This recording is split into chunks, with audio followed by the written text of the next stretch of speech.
done.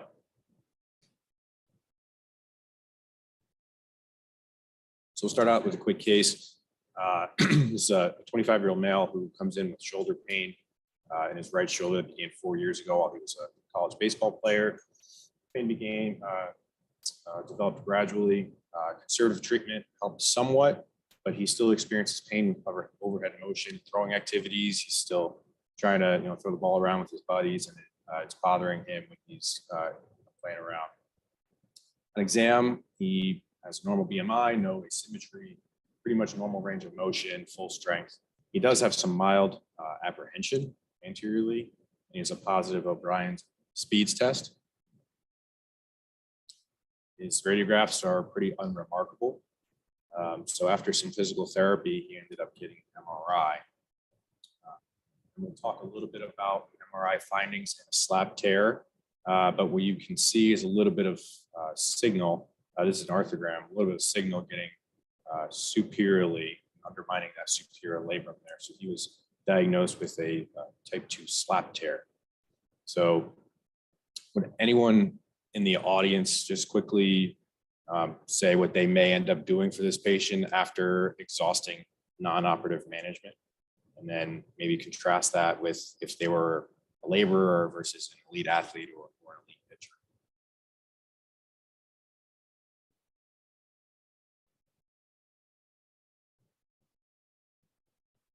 So at 25 and post-collegiate baseball pitching, if he really did exhaust everything, then surgery would probably be a biceps tenodesis. If it was a laborer, same thing. Elite pitcher, I'm still not sure what the answer is, so I'm waiting for you to give me the answer. I don't think anyone's sure of the answer. So, all right, stay tuned.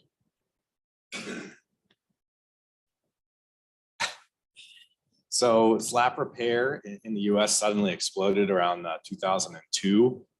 In New York City, the volume of slap repair increased by 464% in an 8-year period.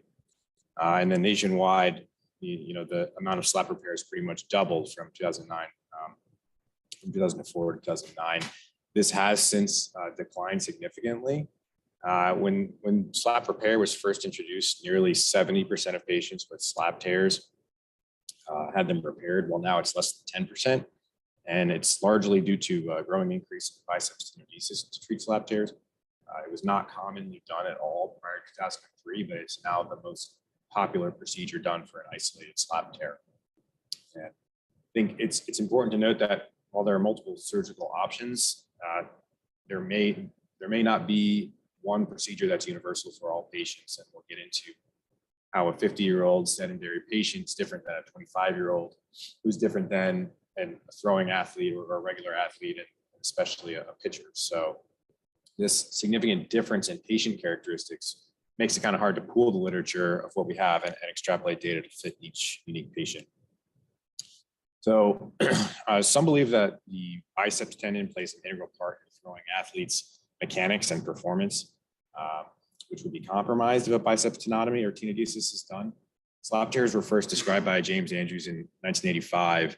The original thought was that during follow-through of an overhead athlete, the elbow is rapidly extending and the biceps exerting an oppositional force to try and decelerate this rapid extension.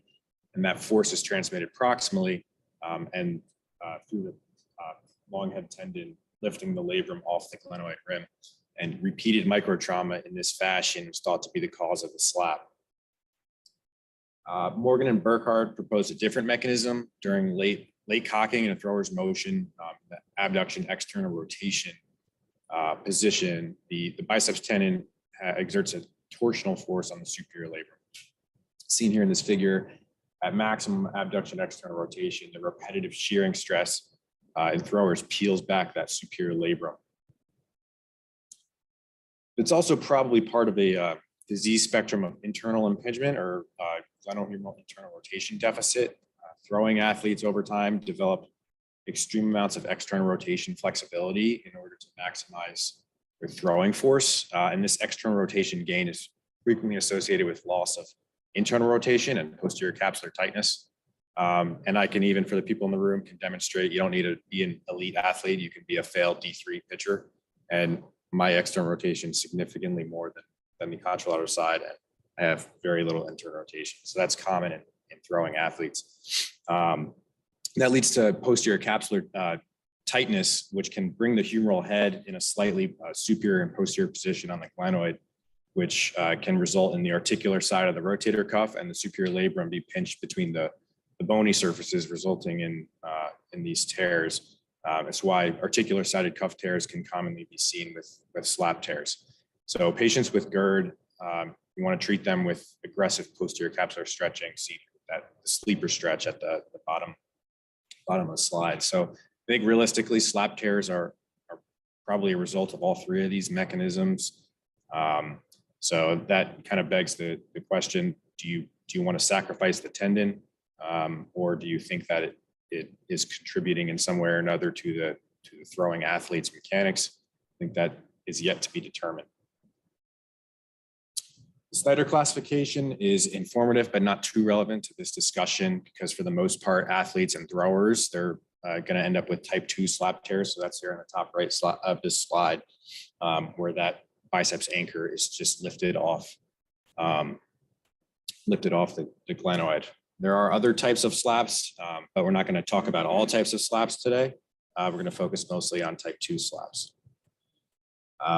So diagnosing a slap tear can be pretty tricky for multiple reasons. They can be acute traumatic injuries, or they can just present as a slowly progressive shoulder pain, loss of velocity or command on the pitcher's mound. And there's no single maneuver that can rule in or rule out a slap tear.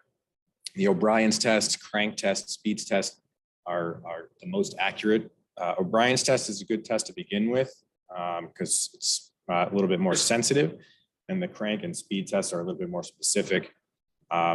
Literature talks about the 3-pack test, which combines O'Brien test and pain with throwing with bicipital groove tenderness. But the bottom line is that there's really no single maneuver to rule in or rule out a slap tear, and imaging should be obtained if there's a high clinical suspicion. Jim, why do you think Speed's test even comes into the discussion? I think it's just your biceps, the inflammation of the biceps. I think it's a spectrum. It's not just a labral pathology. It's the whole biceps anchor. Because I think mechanistically, the Speed shouldn't really stress the biceps anchor, but might tell you if a biceps pathology. So, should always start with x-rays. There's no, pathognomonic signs on an x-ray for a slap tear, but throwers can develop some retroversion of the glenoid and the humeral head. So it's something to, keep in mind. And you may see a Bennett's lesion, which is shown here on this slide, which is just a calcification of the posterior IGHL after chronic strains from the deceleration phase of throwing. An MRI, this is a normal MRI, just so that we can know what to compare it to. You can see with those double arrows that undercutting of the cartilage going medially. So that's not to be confused with a slap tear. That's the normal cartilage. And you want to also not be fooled by a sublabal foramen on your axial cuts. This type 1 slap, I just put in here just to compare it. You'll see some fraying, and you see the undercutting going medially, but that fraying is kind of separate from that normal cartilage signal. The type 2 slap, you'll see that normal undercutting going medially, and then that vertical line where that signal is getting in between the labrum and the actual glenoid itself. The other thing to look out for on your MRI is if there's a paralabral cyst. So a chronic cyst, depending on the location, may be compressing the suprascapular nerve and may result in some weakness in your patient. It's important to try and parse that out. And if you do see a cyst, you should be very suspicious for labral pathology. So talking about that's a normal MRI, and you should order an MRI if you're worried about a slap tear. But the problem is that normal in a throwing athlete may be completely abnormal. The Miami Marlins looked at 21 asymptomatic professional baseball pitchers over a 10-year period, found that more than half of them had rotator cuff tears, more than half of them had slap tears. And pathology was seen at a higher rate with higher innings pitched. So it's probable that this is likely due to their pitching activities. Again, these people were totally asymptomatic.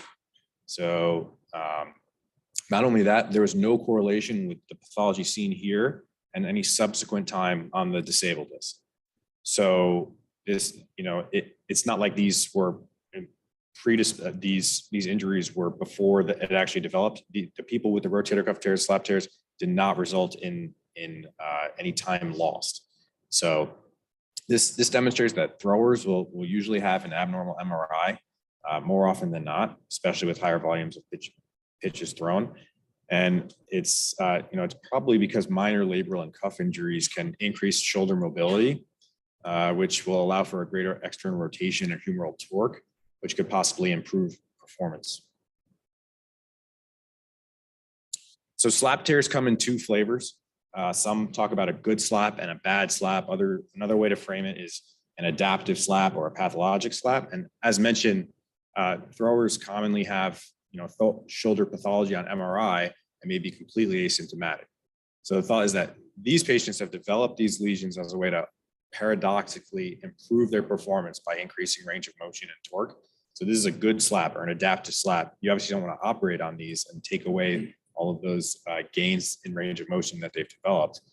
And then there are patients who have slap lesions that may look identical in imaging or grossly to the patients who are asymptomatic, and they need to be addressed one way or another. So these two patients may have completely similar pathology appearing on MRI or grossly, and one is completely debilitated and the other is not. So the bottom line here is to be careful who you order an MRI on, and then take your MRI findings with a grain of salt in a thrower, because the slap tear that you find may not be the actual cause of that patient's pain, and fixing a slap tear, if that's not actually the problem, may do more harm to the patient than good. So conservative treatment is the mainstay initially, partially to identify those who have a bad slap, and partially to avoid unnecessary operation. Initially, you're going to just do the usual rest anti-inflammatories, and then you want to evaluate a thrower specifically. You want to evaluate their mechanics, try and find any weaknesses in the kinetic chain that may be putting more strain on the shoulder. And multiple studies show that non-op treatment can improve the majority of patients, but nearly half will fail and require some sort of operation. You can offer things like a bicipital groove injection as well, just to see if that results in any sort of relief. I don't think our surgical success rate is high enough yet just to jump straight to surgery in anybody, but it'd be nice to identify who is at high risk for failure of non-op management, if anything, just to provide reasonable expectations to patients. This study from 2018 out of Japan looked at 45 baseball players from high school through the pros. The mean age was 21 years old. They looked to see who responded to therapy and who did not respond. And out of 45 patients, 32 of them returned to play with non-operative management at an average of 5 months. Failure of non-op treatment was seen in 2 patients who quit baseball, 4 returned but no longer could pitch, and 7 required surgery. This success rate is much higher than most of the other studies, but this study does provide some insight into who may fail non-op treatment. Odds ratio of failure is shown on the top of this slide, and you can see that age statistically correlated, significantly correlated with Bennett spur and articular sided tearing on imaging, and age and both of these imaging findings were correlated with failure of non-op treatment. Longer symptomatic period, longer duration of baseball experience increased your failure chances. Pitchers had a higher rate of failure to respond to trying to stretch out that internal rotation deficit at 2 months predicted failure, while those who improved their range of motion after 2 months showed a favorable response. So I think it would be reasonable to, based on this study, consider surgery on somebody whose internal rotation does not improve after 2 months, especially if they're older and have multiple risk factors seen here. So slap repair was initially introduced using metal staples or screws, bioabsorbable tacks, but loosening and breakage was unacceptably high. So now arthroscopic repair with suture anchors is the primary option. You want to, place your knots away from the glenoid, and newer knotless anchors are showing promise as well with less knot irritation. But where do you place these anchors? The location of the repair should be based on the pathophysiology. So a cadaveric study was done where 3 anchors were placed, and each suture range of motion was tested after the repair. Each suture was then sequentially released, and range of motion testing was done before and after as well. And they found that anchor anterior to the biceps results in significant reduction in external rotation. So that's why most people who fix slap tears, especially in throwers, will not put anything anterior to the labrum and mostly stick their anchors posterior to the labrum. Slap repairs in the general population has mixed results. Denard found 91% of the patients were satisfied and 82% could return to their prior level of activities. Workers' comp patients had significantly worse outcomes, and age over 40 was associated with worse outcomes, but not significant. Preventure did find a significant difference based on age. So he had similar results to Denard's study, but patients above 36 years old had a 3.45 relative risk for failure. And, while some patients, particularly the younger patients, do pretty well, these are not throwing athletes, so it's difficult to extrapolate this to an athletic or a throwing population. Rick Wright at WashU looked at a systematic review about 10 years ago, looking at 12 studies, following them for 2 years, isolated type 2 slaps. This is all level 3 and 4 evidence, but most of the patients were younger athletes, and the return to play ranged from 20 to 94%. So there's obviously a large range. In the general population, people did pretty well, but if you look specifically in baseball players, those results are down to 22, ranging from 22 to 64% returning to play. And a review out of Rothman 2 years later echoed this, and they found that 83% of athletes had good to excellent patient satisfaction, 73% return to play. But if you look specifically at overhead athletes, only 63% of those patients were coming back to play. So, the general population does better than overhead athletes, which does better than baseball players based on these studies, at least. I think one important variable to not forget about is a concomitant injury. This cohort out of Curlin Job 10 years ago looked at 23 college and pro baseball players treated with slap repair at 38-month follow-up.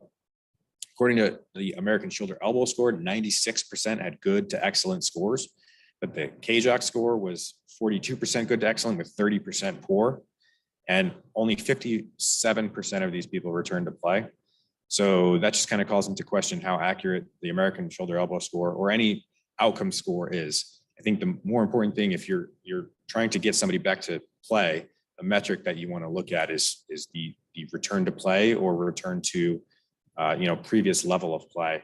So try not to get too bogged down with how these people do in terms of outcome scores, because they seen here are pretty variable. Also in this study, 35% of these patients had a small rotator cuff tear.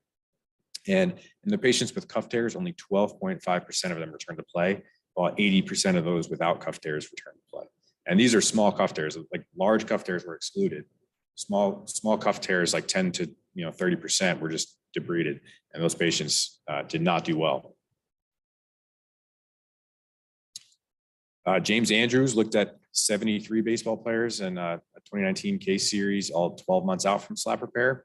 The 68% of the players enrolled were pitchers. 83% of the players returned to play baseball, 80% of the pitchers, and 91% of position players. I think, like I said, return to play is a solid metric, but a more relevant metric when you're trying to get somebody back to their previous level is RTPP. So it's return to previous level of play. And, different studies have different ways to determine this. Some it's arbitrary, some is based on specific stats before and after. In this study, the overall return to previous level of play was only 60.3%. And in pitchers specifically, it was just a little bit more than half. The pitchers also had greater perceived shoulder and general health impairments compared to position players. This is a similar case series where they looked at 133 baseball players 2 years after slap repair, and only 62% returned to play. 59% of the pitchers returned, while 76% of the position players returned. Both groups had KJOC scores significantly lower than the minimum desired score for a healthy baseball player, but there were no significant differences between each group.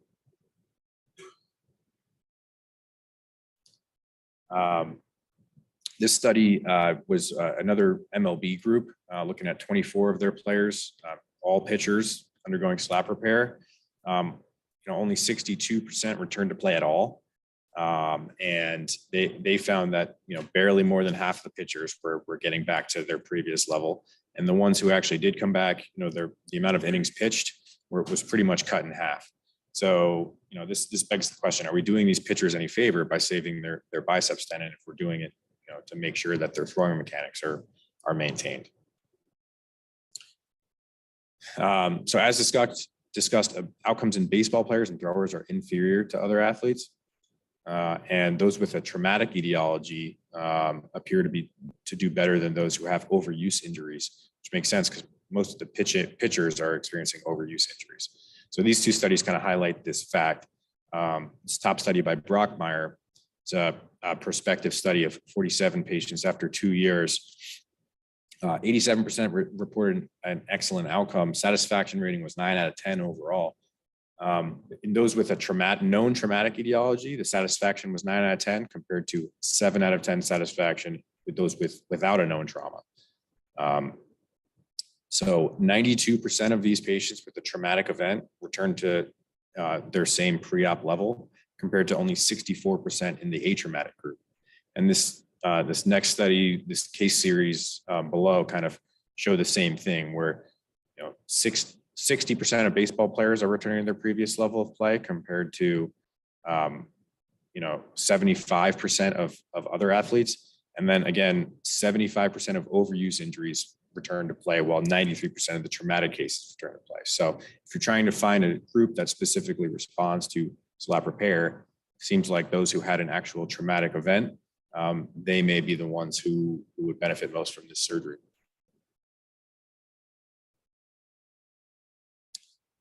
So this is a great study done by Federow in 2014. They actually took patients from the beginning to the end, starting with non-operative management. They created a very specific return to play metric based on stats, and they stratified based on position players and pitchers. So 119 baseball players in the Houston Astros organization were evaluated for persistent shoulder pain that failed to respond to rehab on their own. They found 68 patients, 45 of them pitchers, found to have type 2 slap tears. All of them underwent non-surgical treatment initially, and failure to respond to 2 attempts at rehab was an indication for surgery. Return to play meant coming back and playing in 1 game the following season after spring training, and return to previous level was defined as playing for at least 1 year in the same league with similar stats. So position players overall returned to play 87% of the time, while only 57% of them returned to the previous level. 1 out of 4 patients was successfully managed non-operatively, returning to the previous level of play. And in those who failed non-op treatment, 85% came back to play, but only 54% were at their previous level. In pitchers, 62% came back to pitch in 1 game, but only 26% returned to their previous level. Non-operative treatment, again, worked slightly less than 1 out of 4 patients. And in pitchers who had failed non-operative treatment, operative treatment with a slap repair was wildly unsuccessful, with only 7% returning to their previous level. So you look at these outcomes side by side, the differences are pretty striking. We know that baseball players do worse overall. Seeing how much worse pitchers do compared to position players is pretty troubling. So, proponents, again, of slap repair believe that retaining the biceps tendon is crucial for throwing mechanics. You don't want to take the biceps tendon of a pitcher because you think their, performance may struggle, but, slap repair clearly not a highly successful procedure for these pitchers. So I think it's time to possibly look elsewhere. So just, in talking about slap repairs, like I was saying, the general population, people seem to do okay. It's dramatically better if there was a traumatic etiology. But in a throwing athlete, the results are not good, especially pitchers. So trying to figure out why these repairs fail, could be iatrogenic, not irritation. Placing your anchors anterior to the biceps tendon, just the nature of operating on a shoulder in general. And then we know that, even if you do a perfect surgery, pitchers are developing these adaptations in their range of motion. And if we, constrain the superior labrum and we take away their adaptive range of motion increases, that may set them up for inability to return to their previous level. The superior labrum is also largely avascular, seen here in this image from this cadaveric study. And the biceps tendon is highly innervated, so it's very easily irritated. And pain could be one of the reasons why these patients have a difficult time returning to play if you're not addressing the biceps. So the thought behind a biceps tenodesis is that the biceps tendon is a major pain generator, and removing this, taking out that diseased tendon and reattaching it beneath the pec major is going to relieve pain, and it's going to avoid the stiffness that comes into play with a repair. Opponents of the biceps tenodesis claim losing the joint spanning stability of the biceps tendon can cause some issues. Thought that the biceps tendon can be crucial to throwing mechanics, stability. It was initially done as a salvage procedure in those who were looking for pain relief rather than functional improvement. But in military patients in a salvage setting, show that they have excellent outcome scores and good return to sport and active duty with a biceps tenodesis after a failed slap repair. So you're not really sacrificing functional, functionality like people were once afraid of. So what exactly does the biceps tendon do for stability? There was a biomechanical study on 20 cadaveric shoulders showing that in patients with a slap tear, performing a biceps tenodesis does not further affect stability in any way. Repairing the slap did return the shoulder back to its initial stability, but in patients who have spent their whole baseball career trying to improve that range of motion and micro instability, that may not be such a good thing. So it may be a benefit that the biceps tenodesis doesn't restore the native stability, but that it doesn't further destabilize the shoulder in any way by taking the biceps tendon. In the general population, biceps tenodesis, works pretty well. Most patients are able to return to their previous level of activity, but given the hesitancy to perform this on throwers and younger people, there's pretty limited evidence to support its use. This prospective cohort of active recreational athletes, mean age was about 38. All athletes returned to their desired sport or activity level. There were significant post-op improvements and great satisfaction scores. They didn't comment specifically on throwers, but 70% of them returning to their previous level and 80% in overhead athletes. This is not necessarily the same trend that we saw with slap repairs. So again, one of the main hesitancies around biceps tenodesis throwers is that it's going to affect their throwing mechanics, throwing motion. This was a controlled laboratory study out of AJSM in 2014 where they looked at 18 professional pitchers. There were 7 healthy controls, 6 were 1 year post-op from a slap repair, and 5 were 1 year post-op from a biceps tenodesis. And to be eligible from this study, all of these patients had painless shoulders, so they had a successful surgery. And they had no differences in range of motion. They underwent motion analysis and EMG studies. So there were no neuromuscular differences in any group. So you're not doing any sort of different muscular recruitment based on taking the biceps away. And in controls and biceps tenodesis, the peak in thoracic rotation occurred in the late cocking, early acceleration phase as the potential energy is being transmitted from the lower extremity through the thorax and into the humerus. While the slap repair patients showed that thoracic rotation didn't occur until late acceleration, where nearly 100% of the pitch has been completed already. So this can result in higher elbow valgus loads and can also result in a less efficient force transfer and decreased velocity. So, biceps tenodesis doesn't create the constraint and stiffness that a repair does. So it makes sense that you'd have a more natural throwing motion. So for those who, fear that changing mechanics with a tenodesis, it should be worth noting that biceps tenodesis patients, not the slap repair group, had mechanics more similar to the controls. This systematic review published last year from AJSM looks at 8 articles, looking at biceps tenodesis for overhead athletes, isolated slap tears. The outcome scores are all excellent, high satisfaction rates. Return to play was 70%. Again, these authors are cautioning against use in pitchers due to possible throwing mechanics issues, but that's just because there's really no evidence. This study published about 10 years ago by Below looked at his cohort of patients with isolated slap tears. It's not the best study, it's not randomized. He basically chose biceps tenodesis versus slap repair, usually based on age, which can confound his results. Pretty small sample size, but he had 9 out of 10 slap patients were athletes and 10 out of 15 biceps tenodesis patients are athletes. He found that the patients who underwent tenodesis returned to play at 87% compared to 20% in the repair counterparts, and 4 patients in the slap repair group were revised to a tenodesis, all of which returned to sport after that. Nearly all the biceps tenodesis patients were satisfied, while only 4 out of 10 repair patients were satisfied.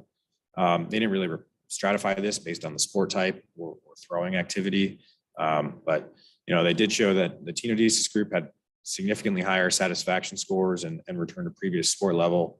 Again, questioning if we're doing young people a favor by fixing their slap as opposed to just tenodesing the biceps. And again, this is not a great study, but this is the 8th most cited paper on slap tears as of this year. So it just kind of shows what little literature we have on the optimal treatment.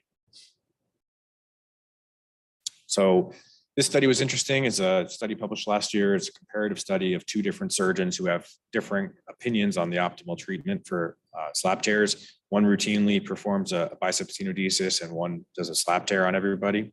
And they followed 53 of their patients and there were essentially no differences. So again, this could be completely biased because it's two different surgeons. But it's important to note that not all literature follows the same trend of biceps tenodesis patients doing better. Thankfully, there are some people out there doing biceps tenodesis on pitchers. There has not been a lot published. Maybe that's in the works. This was just a abstract that I was able to find. You don't have the full manuscript, but this is 13 professional baseball pitchers who underwent biceps tenodesis for isolated slap tears, and 92% of them returned to play. Problem is, the more important metric is, returning to play. They didn't really specify what that means, if that's coming back for one pitch or if that's, returning to previous level of play. But I think the fact that this study is done may be nudging more people to possibly do this on a more younger athletic throwing population. When you're comparing a biceps tenodesis to a slap tear, there is, some consistency in larger pooled studies. This meta-analysis looked at 8 studies published in 2019. All were unfortunately deemed low quality studies, and the age was 31 to 65. So you can't really extrapolate this to athletes necessarily.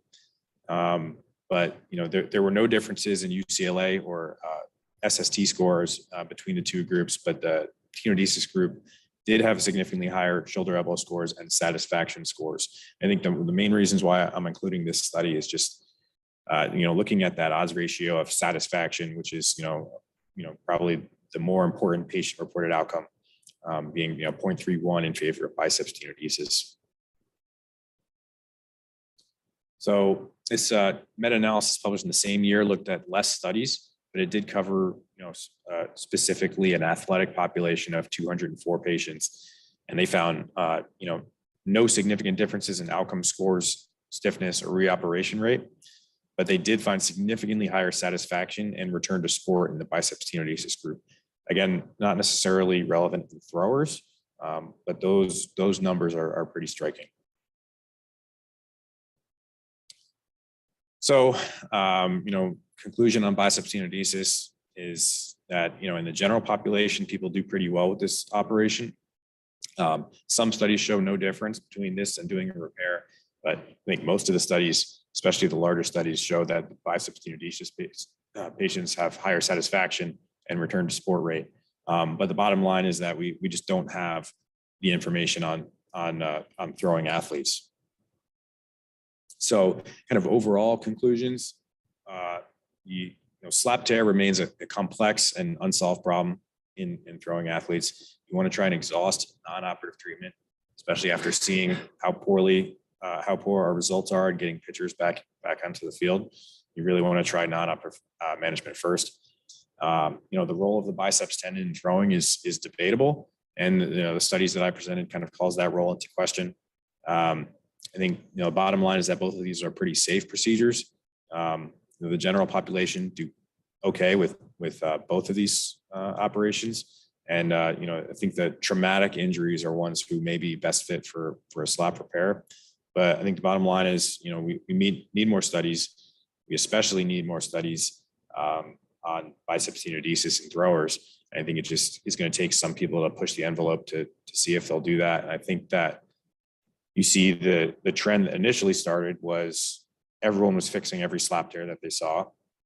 And now they've moved on to biceps tenodesis. And I think we're just kind of lagging behind in the throwing athletes as well. So now the throwing athletes are still getting repaired. And I think it's time for that, paradigm shift to possibly look at taking their biceps and seeing how they do. But having said all that, just kind of going back, is there anything that anyone would volunteer in terms of what for these 4 people, what they would prefer to do, what their treatment would be, and in a normal person, 26-year-old who just kind of wants to toss a ball around with his buddies, a laborer, elite athlete versus an elite pitcher.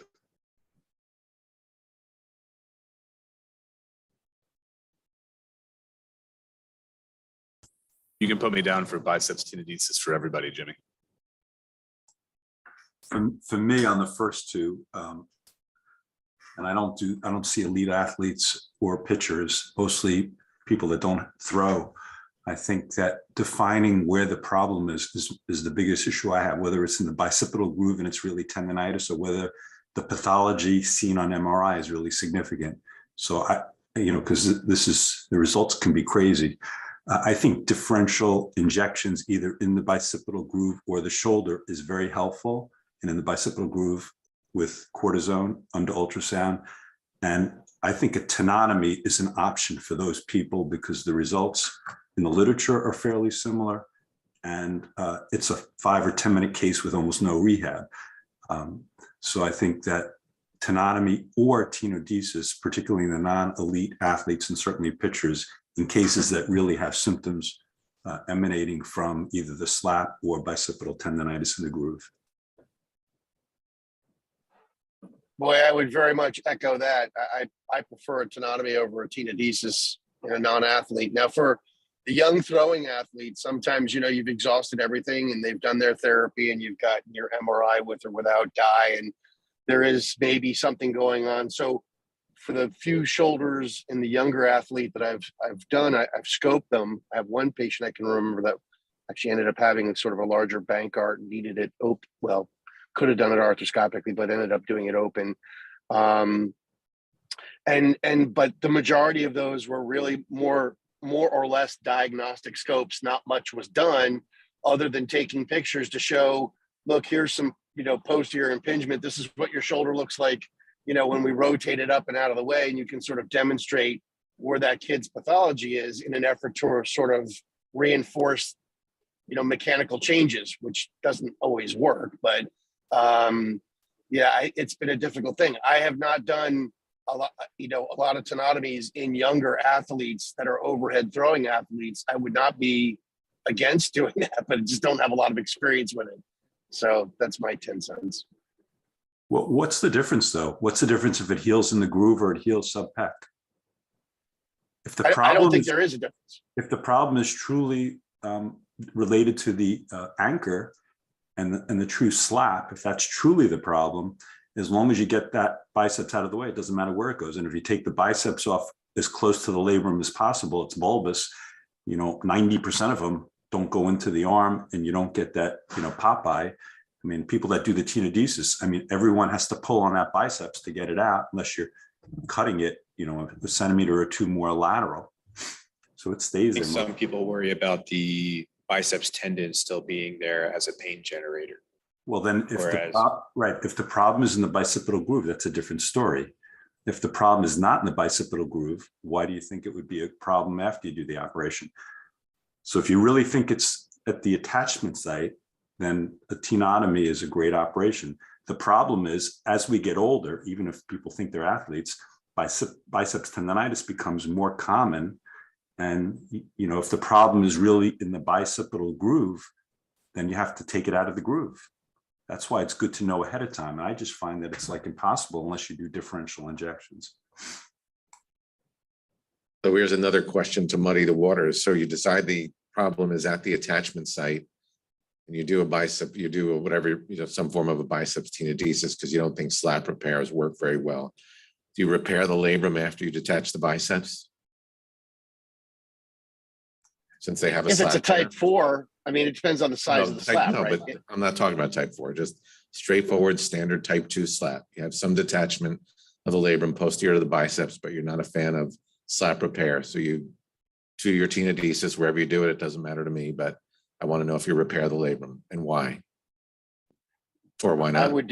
I would not, unless it was like gross. Type 2s are usually, I've never seen one that was really unstable. So I would not. I mean, you're removing the biceps to take the pull off of it. And now you're going to repair it. I don't know. Does anyone even have a study on that, Charlie? Yeah, No, people there's talk about there's it. some studies. I mean, everybody talks about it because nobody has the answer, but the question is how much stability. You're talking about, again, this elite pitcher who, every degree of external rotation matters. And if there's such a thing as posterior impingement, what's happening to that labrum. But, just because the anchor's off, does the superior posterior labrum provide any stability to the shoulder at all? Or is it just a part of the labrum that doesn't matter? We don't know. I would not repair that. To me, the point of the superior labrum is the attachment of the biceps. And if that's off, then repairing that doesn't gain you anything. Yeah, and I would echo that. I think that's part of the reason why elite overhead athletes don't do well with repairs, is because their mechanics make it so that they're going to be impinging upon that typically anyway. So even if you've repaired it and you've rehabbed them properly, if they haven't changed their mechanics, which is really, really hard to do, they're going to be ending up in the same soup, whether you've repaired it or not.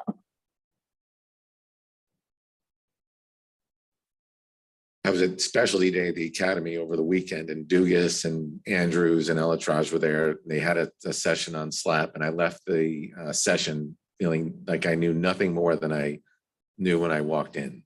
Just different opinions on what to do, and nobody really knows the right answer. I think, one of the things, Jim, that you talked about was range of motion, even pointed out your range of motion. So the pitchers have increased external rotation and decreased internal rotation, but it's not just their internal rotation loss, it's their total arc of motion, right? So you have to compare their total arc of motion to the contralateral shoulder. And it's the ones who lose, they all have an internal rotation deficit. But if that deficit starts to impinge on their total arc of motion, that puts them at a higher risk for development of a slap tear. And so you have to pay attention to that. And we've tried a couple of times, and you really work hard on posterior capsular stretching, which works in some people and gets them better. But if you ever have seen one of these shoulders where you go in, the posterior capsule generally is very thin. But when you see that, if you try to do a posterior capsule release, and I've done a few of them, that posterior superior capsule can be up to 1 centimeter thick. You can't believe how thick it gets. And we've tried in kids that aren't responding that well under ultrasound guidance, you know, the primary docs at Rutgers are pretty good with ultrasound, inject a little cortisone right into that posterior capsule. And that does seem to loosen them up a little bit, and that's helped. It's just anecdotal, but you know, again, it depends on the level of picture you're dealing with. So I think you have to try hard with non-operative management in these patients. Just one other thing, I think, you know, it seems like we're heading down the path of biceps tenodesis, even for pitchers. And if you look at the history of surgery in pitchers, it's going to take somebody really well-known who's going under surgery. Like Tommy John gets Tommy John now, everyone does a Tommy John. Back in, you know, in my fellowship days when Frank Jobe did the anterior capsule labral reconstruction on Oral Hershiser, all of a sudden that operation became the thing to do. And now one of these days, you know, some elite guy is going to get a biceps tenodesis and do really well. And they're going to say, that's the answer. And everything. But it's interesting how baseball has, in those three, you know, we're on the third iteration of how do we keep elite pitchers on the mound. First it was elbow, then it was anterior instability, and now it's slap. So somebody famous will get one, then you'll probably be right, Jim. That's right. I think baseball is different than football, but I think Andrew Luck had a slap repair and did not do well afterwards. And John Elway ruptured his biceps tendon and won the Super Knocked me out Bowl. himself. So that everyone goes to John Elway and talks about how you just Elway ruptured his biceps, but a football pass is nothing like a baseball pitcher. I mean, not even close. Jimmy, you're going to be in practice in 2 years. Who would you repair a slap on? I think the only people I would consider a repair on is somebody in their, you know, younger than 30 that had a traumatic injury where they said all their shoulder pain started after this one period of time. Then I would maybe repair that.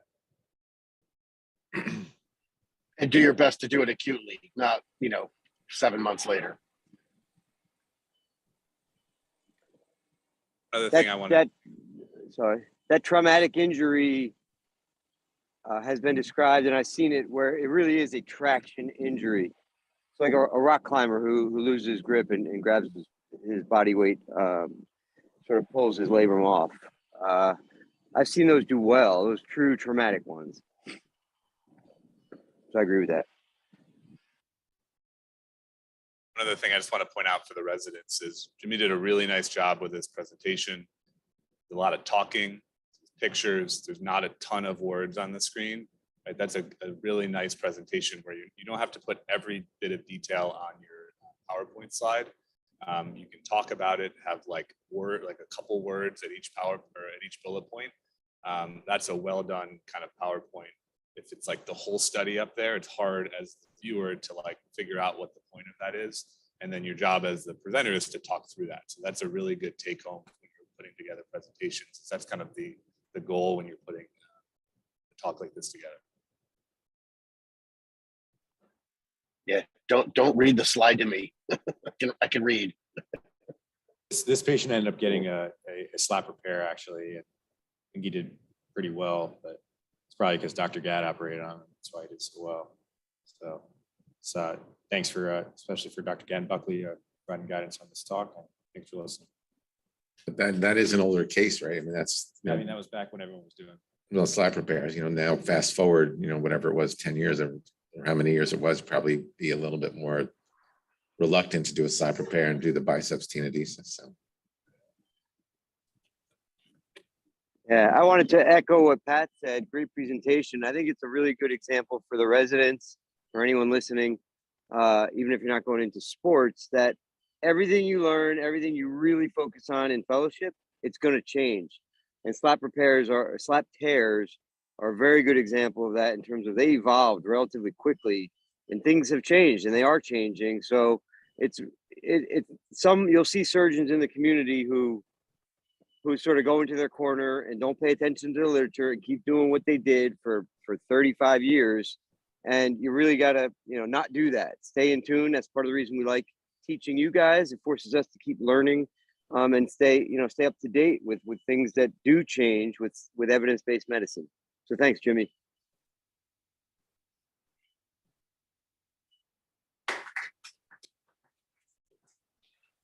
Go get a sunburn, Jimmy. What? Go get a sunburn. Have a nice trip. Good Yeah. job. Thank you.